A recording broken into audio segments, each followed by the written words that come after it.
न्याय द्या, न्याय द्या, अरे न्याय द्या, न्याय द्या।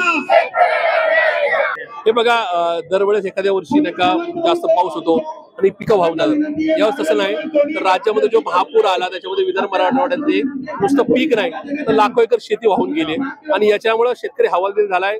शेतकरी आज आत्महत्येच्या उंबरठ्यावर आहे। असं असताना राज्याचे मुख्यमंत्री देवेंद्र फडणवीस यांनी एक खोटं पॅकेज जाहीर केलं 31,700 कोटीचं।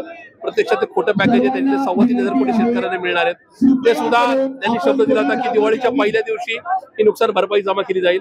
आज दिवाळीचा पहिला दिवस येऊन सुद्धा शेतकऱ्याच्या अकाउंटला 1 रुपया नाही, म्हणजे शेतकऱ्याची सुद्धा फसवणूक झालेली आहे आणि म्हणून त्या विरोधात आमचं आंदोलन आहे। जर त्यांनी दिवाळी संपण्यापूर्वी ही मदत त्या ठिकाणी शेतकऱ्याच्या अकाउंटला जमा केली नाही तर राज्याच्या मुख्यमंत्र्यांना, उपमुख्यमंत्र्यांनी, मंत्र्यांना राज्यातला सर्वसामान्य शेतकरी रस्त्यावर फिरू देणार नाही, हा गंभीर इशारा त्यांनी समजून घ्यायची गरज आहे। मला एवढंच कळतं, राज्यामध्ये मुख्यमंत्री लाडकी बहीण योजना आहे।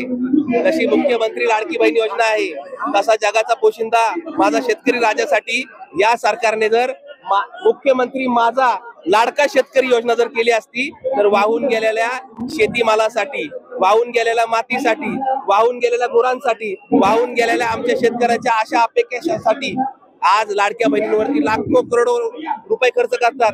31,000 कोटीचं खोटं बजेट देऊन 3100 कोटीचं मुळातलं बजेट आम्हाला दाखवण्यात आलं। त्यामुळं राज्यामध्ये देवेंद्र नावाचे शेतकरी असतील, राज्यामध्ये अजित नावाचे शेतकरी असतील, राज्यामध्ये शिंदे नावाचे देखील शेतकरी असतील, त्या सर्व शेतकऱ्यांना हे लोक 420 रुपयांचं अशी तुटपुंडी मदत करणार आहेत आणि अशा स्वरूपात चेक स्वरूपात त्यांना मदत पोहोचणार आहे। त्यामुळे ओला दुष्काळ जाहीर करावा आणि जे फडणवीस साहेब म्हणत होते की ओला दुष्काळ जाहीर केला पाहिजे विरोधी पक्षात असताना, आणि तेच देवेंद्र फडणवीस म्हणतात की सत्तेत आल्यानंतर ओला दुष्काळ मॅन्युअल मध्ये नाहीये।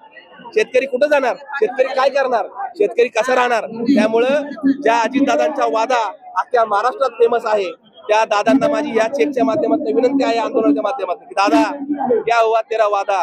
कारण की दादाचा वादा, दादांनी काय म्हटले होते, शेतकऱ्याचा 7/12 कोरा करतो। दादा आता वादा पूर्ण करायची वेळ आलेली आहे। त्यामुळे दादा तुम्ही जर वादा पूर्ण नाही केला तर आम्ही 800-400 चेक तुम्हाला आम्ही दादा देऊ। नाव सांगा तुमचं नाव। माझं नाव अमोल परदेशी आहे, मी अप्पर इंदिरानगर भागातून येतो।